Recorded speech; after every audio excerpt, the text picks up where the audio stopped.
എന്നെ സംബന്ധിച്ച് ഞാൻ പൊതുവേ എഴുതിയ PSCകളൊക്കെ പൊട്ടുന്നൊരു കൂട്ടത്തിലായിരുന്നു. എൻ്റെ വീക്ക് ഏരിയയിലാണ് ഞാൻ മെയിൻ ഫോക്കസ് കൊടുത്തത്. ഞാൻ അതിന് എന്നെ KS മെൻറ്റർ ഒരുപാട് ഹെൽപ്പ് ചെയ്തിട്ടുണ്ട്. ഞാൻ മെയിൻസിൻ്റെ സമയത്താണ് ഇവിടെ അപ്രോച്ച് ചെയ്യുന്നത്. ഈവൻ അതൊരു ഓവറോൾ മെയിൻസ് കോഴ്സ് ആണെങ്കിലും എൻ്റെ വീക്ക് ഏരിയയിൽ മാത്രമാണ് ഞാൻ ഫോക്കസ് കൊടുത്തത്. കേരള ഹിസ്റ്ററിയും വേൾഡ് ഹിസ്റ്ററി എല്ലാം ഞാൻ ഇവിടുത്തെ ക്ലാസ്സസ് നോട്ടാണ് എടുത്തത്.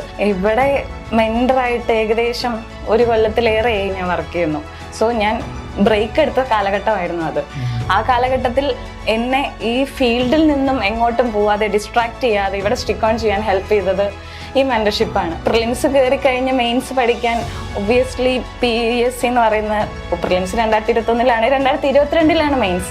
ആ കാലഘട്ടം ഒരു വർഷം എന്നൊക്കെ പറയുമ്പോൾ ആരാണെങ്കിലും പ്രിലിംസ് കഴിഞ്ഞ് ഒരു 2 മാസം പഠിച്ചാലും പിന്നെ അവിടെ ഇട്ടു പോകും. അത് വളരെ എല്ലാവരുടെ ഒരു അവസ്ഥ അങ്ങനെയാണെന്ന് തോന്നുന്നു. അപ്പോൾ ആ ഒരു സമയത്ത് എക്സാം അടുത്തു, ഡേറ്റ് ഒക്കെ വന്നപ്പോൾ എൻ്റെ മെൻറ്റീസ് പറയുമായിരുന്നു അവർ ഫാമിലി ഇഷ്യൂസും ബാക്കി എല്ലാ പ്രശ്നങ്ങളും ജോബും എല്ലാം മാറ്റി വെച്ചിട്ട് രാത്രി ഉറക്കം ഒഴിച്ചിരുന്ന് പഠിക്കും. അപ്പം അത് കാണുമ്പോൾ ഞാൻ പഠിച്ചില്ലെങ്കിൽ വളരെ മോശമാണ്, ഞാൻ മെൻറ്ററായിരുന്നു, ഞാൻ പഠിച്ചില്ലെങ്കിൽ വളരെ മോശമാണ് എന്നറിഞ്ഞുകൊണ്ട് അവർ തിരിച്ച് മെൻറ്റർ ചെയ്യുന്ന പോലെ ഞാനായിട്ട് സെൽഫായിട്ട് എടുത്തൊരു കാര്യമാണ്. അവരിൽ നിന്ന് ഞാൻ പഠിച്ചതാണ്. അത്രയും കഷ്ടപ്പെട്ട ആൾക്കാർ അത്രയും കോമ്പറ്റേറ്റീവ് ആണ് ഈ എക്സാം എന്ന് ഞാൻ അപ്പോഴാണ് തിരിച്ചറിയുന്നത്.